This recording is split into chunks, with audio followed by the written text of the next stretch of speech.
আমরা যে বাড়িতে থাকি সেটি 2 তলা বিশিষ্ট। নিচতলায় আমরা থাকি আর ওপরতলায় বাড়িওয়ালারা থাকে। বাড়িওয়ালার একমাত্র মেয়ে, যার নাম রেহা। দেখতে বেশ সুন্দরী হলেও ব্যবহার পুরাই গুন্ডিদের মতো। সেটা কিভাবে জানলাম? তার পেছনেও কাহিনী আছে। আসলে আমার সাথে মেয়েটার প্রথম যেদিন দেখা হয় সেদিন খুব বৃষ্টি হচ্ছিল, আর ছাদে রেহা বৃষ্টিতে ভিজছিল, যেটা আমি জানতাম না। বৃষ্টি দেখে আমি ছাদের দরজা খুলে ভেতরে আসতেই দেখতে পাই তাকে। তখনই রেহাও আমাকে দেখেই রেহা বলে, এই ছেলে এখানে কি? মেয়েদের গোসল দেখতে ভালো লাগে? বেয়াদব ছেলে, মেরে হাত পা ভেঙে দেব। না মানে একটা পরী হঠাৎ করে মাটিতে নেমে এসে বৃষ্টিতে ভিজছে, তাই দেখতে এলাম এটা আসলেই পরী নাকি মানুষ। নাটক করেন? মতলব কি? আসলে সুন্দরী মেয়ে দেখতে আসলাম আর কি। মেরে আপনার মুখের জিওগ্রাফি পাল্টে দেব, বজ্জাত ছেলে কোথাকার। আমি মুচকি হেসে চলে আসি সেখান থেকে।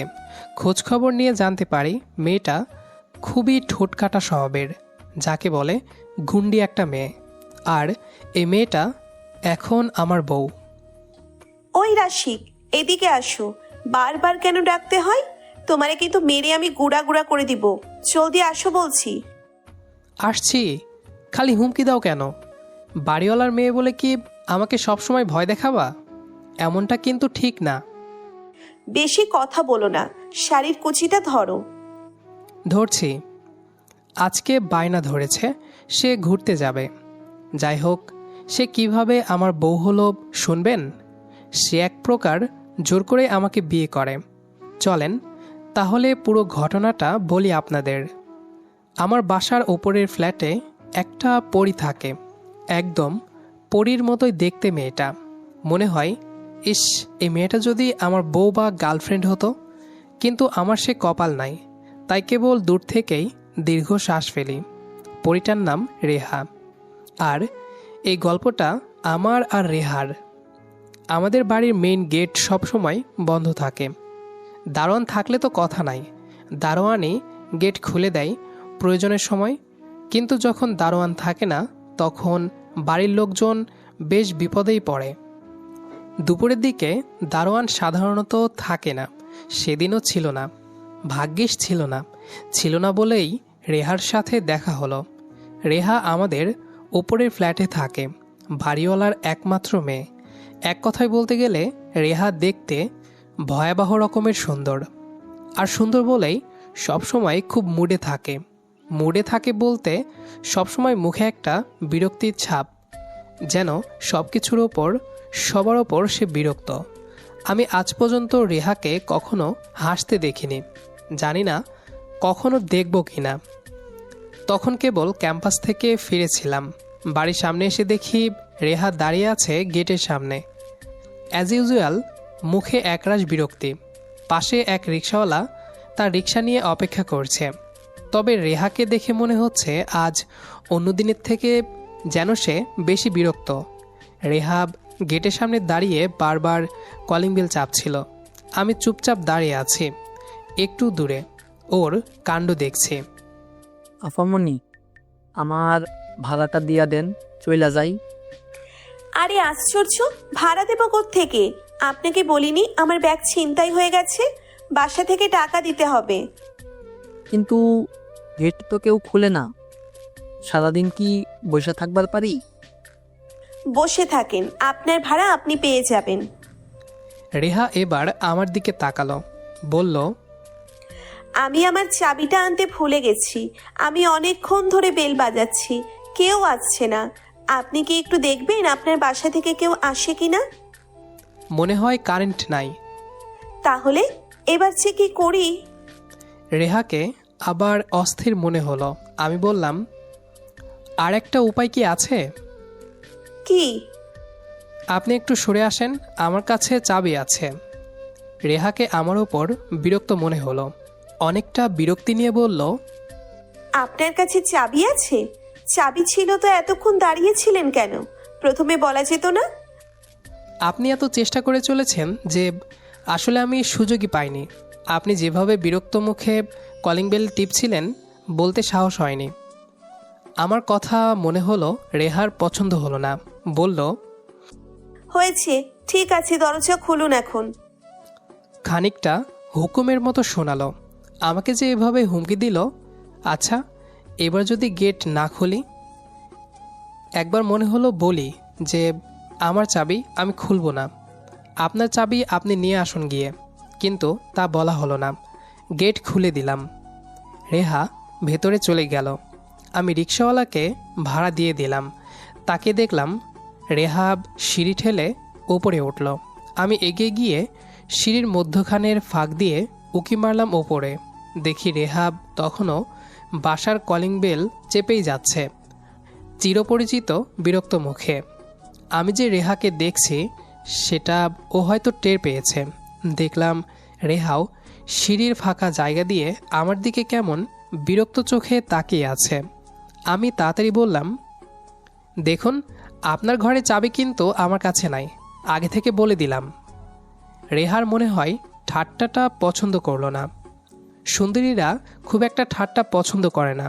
আজও তার প্রমাণ পেলাম। ও কিছু বলার আগেই আমি ঘরে ঢুকে পড়লাম। কিছুক্ষণ পর দরজায় কড়া নাড়ল। দরজা খুলে দেখি রেহা। আমি দরজা খুলতেই আমার দিকে 50 টাকা বাড়িয়ে দিয়ে বলল, আপনি রিক্সা ভাড়াটা দিয়েছেন, এই নিন। আমি খানিকটা অবাক হলাম, ভান করলাম আর কি। বললাম, কি করছেন এসব? আর কই আমি দিলাম? আমি দেইনি তো। দেখুন, আমি জানি ভাড়াটা আপনিই দিয়েছেন, নিন। আমি কারো কাছে ঋণী থাকতে পছন্দ করি না। আমি টাকাটা নিলাম। টাকা দিয়ে রেহা ঘুরে চলে যাচ্ছিল। এমন সময় আমি ডাকলাম ওকে, শুনুন। রেহা ঘুরে দাঁড়ালো। বলেন। একটা কথা বলবো, শুনবেন? জি। রেগে যাবেন না তো? বললে বলেন, না হয় আমি যাচ্ছি। সবসময় এমন বিরক্তি মুখে না থেকে তো একটু হাসতেও তো পারেন। হাসলে তো আপনাকে মন্দ দেখাবে না। আপনি এমনিতেই অনেক সুন্দর। রেহা কিছু বলল না, পিছন ফিরে দোতলায় চলে গেল। আমিও দরজা বন্ধ করে দিলাম। রেহাকে আমি পছন্দ করি অনেক আগে থেকেই। ঘুরিয়ে পেঁচিয়ে এত কিছু বলি, কিন্তু মেয়েটা কোনো পাত্তাই দেয় না কখনো। আজও একটু চেষ্টা করলাম আমার ভালো লাগা বোঝানোর জন্য। পরদিন ওর সাথে দেখা হওয়ার পর মনে হলো সে আমাকে চেনেই না। বুঝলাম অন্যদিনের মতো আজও আমার চেষ্টা বৃথা গেছে। একটু মন খারাপ হলো আমার। আচ্ছা, আমি যে ওর সাথে এত ইনিয়ে বিনিয়ে কথা বলি, ও কি কিছুই বোঝে না? ওর এমন বেপাত্তা ব্যবহারে আমি নিজের মনকে বোঝাতে শুরু করলাম যে ওর সাথে আমার কিছুই সম্ভব না। ওকে যে রোজ দেখতে পাচ্ছি এই যথেষ্ট। এভাবেই দিন চলে যাচ্ছিল। তারপর আবার একদিন রেহার সাথে আমার কথা বলার সুযোগ এলো। রাতের বেলা। সেদিন রাতের বেলা কারেন্ট চলে গিয়েছিল। গরমকাল, প্রচণ্ড গরম পড়েছে। কারেন্ট গেলে ঘরে ঢোকা দায়, কারেন্ট গেলে ঘরে টেকা দেয়। তাই ছাদে এসেছিলাম হাওয়া খেতে। কিন্তু হাওয়া খেতে এসে যে হাওয়া টাইট হয়ে যাবে বুঝতে পারিনি। যখনই ছাদে পা দিলাম, ছাদের একেবারে কোনায় একটা সাদা অবয়ব। এই বিজ্ঞানের যুগে বলতে লজ্জা লাগছে, কিন্তু নিজের চোখকে কিভাবে অবিশ্বাস করি। সাদা পোশাক পরে দাঁড়িয়ে আছে কেউ যেন। আমি ভয়ে কাঠ হয়ে গেলাম। ঘুরে পিছনে যাব তারও পারছি না। পাটা যেন ছাদের সাথে লেগে গেছে। ভয়ের ঠেলায় একেবারে জমে বরফ হয়ে গিয়েছে আমি। কি করব ভাবছি, এমন সময় লক্ষ্য করলাম সাদা অবয়বটা আমার দিকেই এগিয়ে আসতেছে। আকাশে চাঁদ নেই, চারিদিকে আলোর ছিটে ফোঁটা নাই, একদম ঘুটঘুটে অন্ধকার। তবুও বোঝা যাচ্ছে ওটা এদিকেই আসছে। আর একটু এগিয়ে আসলে বুঝতে পারলাম অবয়বটা আসলে একটা মেয়ের। তার মানে পেতনি। ভয়ে আরও শ্বাস বন্ধ হয়ে আসার অবস্থা। চিৎকার করতে যাব এমন সময় পেতনিটা বলে উঠল, ভয় পেয়েছেন? চিৎকার গলাতেই আটকে গেল। আরে, এটা তো পেতনি না, রেহার গলা। খামোখায় আমি এত ভয় পাচ্ছিলাম। ধুর ধুর, কোনো মতে বললাম, না, আমি কেন ভয় পেতে যাব? ভয় পাইনি। কিন্তু নিজের আওয়াজটা নিজের কাছেই অদ্ভুত শোনালো। রেহা খিলখিল করে হেসে উঠল। ওর হাসি শব্দে রাতের নীরবতা চূর্ণ বিচূর্ণ হয়ে গেল। আশ্চর্য, এই গম্ভীর মেয়েটাকে এর আগে কোনোদিন এভাবে হাসতে দেখিনি। কোনো মতে হাসতে হাসতে বলল, সত্যি পাননি ভয়? আসলে সত্যিই ভয় পেয়েছিলাম। এভাবে আপনাকে এখানে আশা করিনি, তার ওপর আবার এত রাতে, তাও আবার সাদা পোশাকে। যেই গরম পড়েছে তার উপর কারেন্ট নেই, ঘুম আসছিল না, তাই এখানে এসেছি। রাতেই এই নীরবতা আমার অনেক ভালো লাগে। তাছাড়া আমার মনটা খানিকটা অস্থির। এত রাতে অস্থিরতা ঠিক করতে এখানে এসেছেন? তা কেন অস্থির? কি আর বলবো, কিছু না, এমনিতেই। রেহা একটা দীর্ঘ শ্বাস ফেলল। আমি শুধু ওর দিকে তাকিয়ে থাকলাম। অন্ধকার হলেও ওর চোখ মুখগুলো আমি স্পষ্ট বুঝতে পারছি। এভাবে নিচ থেকে আগে কখনোই রেহা আমার সাথে কথা বলেনি। ভালো লাগছে আমার। রাশিক সাহেব, বলুন। আপনার কি মনে আছে আপনি আমাকে একটা কথা বলেছিলেন? কি কথা? বলেছিলেন না যে আমাকে হাসলে মন্দ দেখাবে না? বলেছিলাম। তাতে কি হয়েছে? কিছুই না, কিন্তু এভাবে কেউ কখনো আমাকে বলেনি। আমার মনে একটু আশার আলো জ্বলে উঠল। হয়তো আমার গতদিনের কথাটা ওর মনে একটু হলেও নাড়া দিয়েছে। মনে মনে সাহস পেলাম একটু। হয়তো এখন আমার মনের কথাটা আমি বলতে পারবো। আমরা পাশাপাশি দাঁড়িয়ে আছি। রেহা, আপনাকে আমি কিছু কথা বলতে চাই, যেটা আমার জন্য বলা খুবই গুরুত্বপূর্ণ। জি, বলুন। জানি না আপনি কিভাবে নেবেন কথাগুলো, কিন্তু আমি আলতো করে রেহার এক হাত নিজের হাতের মুঠোয় নিলাম। রেহা, তুমি জানো, কিছু অনুভব শব্দ দিয়ে বোঝানো যায় না। কিছু নাম মনে পড়লেই বুকের ভেতর কেমন একটা ঢেউ ওঠে। নামটা যদি হয় রেহা, তাহলে সেই ঢেউগুলো যেন সমুদ্র হয়ে যায়। আমি জানি না তুমি এখন কি ভাবছ। হয়তো কথাগুলো শুনে তোমার রাগ নয়তো হাসি পাবে, কারণ আমি ছাড়াও তোমাকে হয়তো অনেকে প্রপোজ করেছে। কিন্তু আমার মনের গভীরতা কোনো হাসির কিংবা তাচ্ছিল্যের খোরাক নয় রেহা। এটা এমন একটা তলহীন সমুদ্র যার নিচে তুমি ছাড়া কিছুই নেই। তোমায় ভালোবাসি, এই বাক্যটা খুব সহজ, খুব ছোট, কিন্তু জানো, এই দুইটা শব্দে আমি প্রতিদিন 100 বার মরি, আবার তোমার কথা ভেবে বেঁচে উঠি। রেহা, আমি চাই তুমি আমার সাথে প্রতিদিনের সকাল হও, প্রতিদিনের রাতের শেষ চিন্তাটা হও। আমি চাই তোমার চোখে আমার জন্য নীরব ভালোবাসা তৈরি হোক, আর সেটা একটা সময় আমার ছোঁয়ায় চিরতরে মুখ ফুটে বেড়ে আসুক। তুমি কি জানো, তুমি না থাকলে আমার সব কিছু থেকেও কিছুই থাকে না। তুমি আমার ভেতরের সেই শূন্যতাকে পূর্ণ করে দাও, যে শূন্যতা আমি বহুদিন ধরে লুকিয়ে রেখেছিলাম। আমি জানি না তুমি হ্যাঁ বলবে কি না, কিন্তু এটুকু জানি, এই পৃথিবীর সব প্রাপ্তির বিনিময়েও যদি তোমাকে না পাই, তবে আমি তোমার অপেক্ষায় জীবন কাটিয়ে দেব। কারণ তুমি ছাড়া কিছুই চাওয়া হয় না এখন আর। তুমি কি পারবে আমায় ছেড়ে থাকা? পারবে কি আজকের বলা আমার কথাগুলো ভুলে যেতে? পারবে কি চোখ বন্ধ করলে আমার নামটা শুনতে? আমি তোমায় চাই, শুধু একজন মানুষ হিসেবে নয়। চাই যেন প্রতিদিন তোমার পাশে ঘুম ভাঙে, তোমার চোখে দিন শুরু হয়, তোমার হাসিতে জীবন শেষ হোক। তুমি শুধু একবার বলো রেহা, তুমি আমার হয়ে যাবে। আমি একজন পাগল যে তোমার নামটা শুনলেই স্বপ্ন দেখতে শুরু করে। উত্তরের অপেক্ষাতে রইলাম। জানি না কিভাবে আমি এত কিছু বললাম, নিজেই অবাক হয়ে গেলাম, কিন্তু অবশেষে সবটা বলেই ফেললাম। অন্ধকারে দেখতে পাচ্ছি না, তবে ও মেরে গেছে তা বুঝতে পারছি আমি। অনেক সময় পর রেহা বলল, রাশিক, আপনার প্রপোজ করার ধরনটা আমার ভালো লেগেছে, তবে আমি খুব রকচটা টাইপের মেয়ে, তার উপর তোমার সিনিয়র আমি। এসব প্রেম ট্রেমেও আমার কোনো ইন্টারেস্ট নেই। মোর ওভার, প্রেম করলে ওসব ন্যাকামি ফ্যাকামি করতে হয়, ওসব আমার দ্বারা সম্ভব না। বাবু, সোনা, কেয়ার করা, সারাদিন খোঁজ খবর নেওয়া, হেন তেন, এত আমার পোষায় না। তো এসব কথা ভাবা বাদ দিন রাশিক সাহেব। আমাদের বাড়ি ভাড়া থাকেন, ভালো কথা, কিন্তু আর কখনোই এসব ঘুরিয়ে পেঁচিয়ে প্রপোজ করবেন না। কথাগুলো খুব সহজভাবে রেহা বলল, কিন্তু আদৌ যতটা সহজভাবে বলল তত সহজভাবে আমি মানতে পারলাম না। ভীষণভাবে কষ্ট পেলাম। আমার মনে কথাগুলো ওর মনে একটু নাড়া দিল না। রেহা যদি উল্টাপাল্টা কিছু বলেও চলে যেত তৎক্ষণাৎ, তাহলেও হয়তো এত কষ্ট পেতাম না। কিন্তু রেহা ঠান্ডা মাথায় এত কিছু বলার মাধ্যমে আমার ভালোবাসাকে তাচ্ছিল্য করে চলে গেল, আমার অনুভূতিগুলোকে নিয়ে রসিকতা করল। এসব আমি নিতে পারলাম না। রেহার কাছে খুব ছোট মনে হতে শুরু করলো। আসলেই তো আমি তো শুধুমাত্র একজন ভাড়াটিয়া। এরপর থেকে আমি রেহাকে এড়িয়ে চলতে শুরু করি। একই বাড়িতে থেকেও যেন ও নেই এমনভাবে চলি।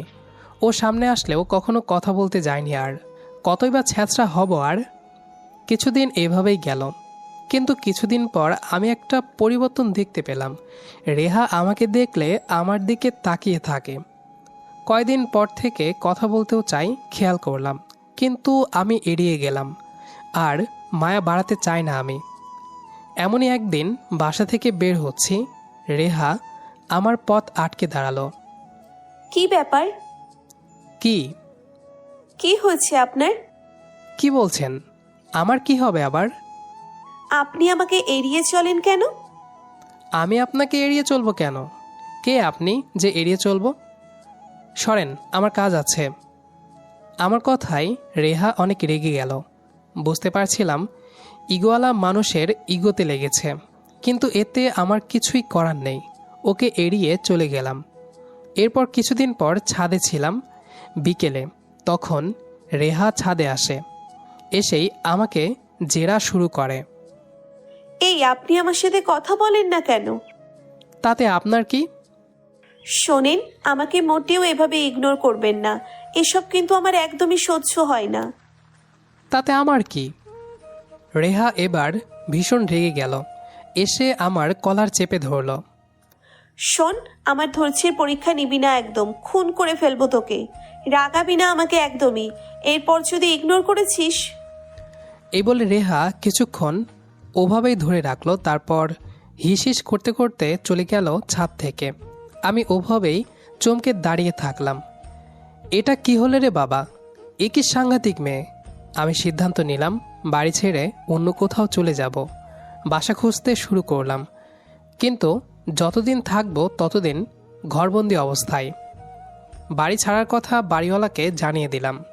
বাবা মাকেও বুঝিয়ে রাজি করেছি। এখন বাসা পাওয়ার অপেক্ষা খালি। এই ঘটনার প্রায় 10 দিন পর আমার একটা কল আসলো। কল রিসিভ করে অনেক অবাক হলাম। আরে, এ তো রেহা।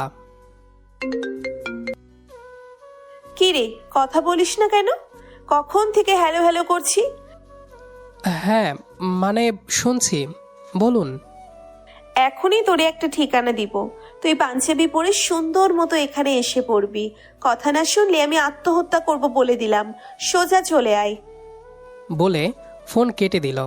আর তখনই একটা ঠিকানার মেসেজ এলো। জায়গাটা বেশি দূরে নয়। আমিও তৈরি হয়ে চলে গেলাম। গিয়ে একটা শক খেলাম। জায়গাটা কাজী অফিস, আর রেহা বসে যে দাঁড়িয়ে আছে তার সামনে। আমাকে দেখেই সোজা আমার কাছে এসে হাত টেনে কাজী অফিসে নিয়ে গেল আর বলল, এখন যদি বিয়ে না করিস তবে সুইসাইড নোটে তোর নাম সহ সমস্ত ডিটেলস লিখে দিব। চুপচাপ চলো। আমার আর কি, আমি তো আগে থেকেই ওকে ভালোবাসি। এখন ওকে সোজা বউ হিসেবে পেলে কি আমি আর অমত করব? করে ফেললাম বিয়ে। হয়ে গেল বাড়িওয়ালার সিনিয়র গুন্ডি মেয়েটা আমার বউ। যদিও পরিবারে একটু ঝামেলা হয়েছিল, তা আমার গুন্ডি সুন্দরী বউই সামলে নিয়েছে। গল্পটি এ পর্যন্তই। আমাদের আজকের গল্পটি আপনাদের কাছে কেমন লেগেছে সেটা অবশ্যই কমেন্ট করে জানাবেন। দেখা হবে আবারও নতুন কোনো গল্প নিয়ে। সে পর্যন্ত আমাদের সাথেই থাকবেন। আর পুরো গল্পটি যারা শেষ পর্যন্ত শুনেছেন সবাইকে অসংখ্য ধন্যবাদ।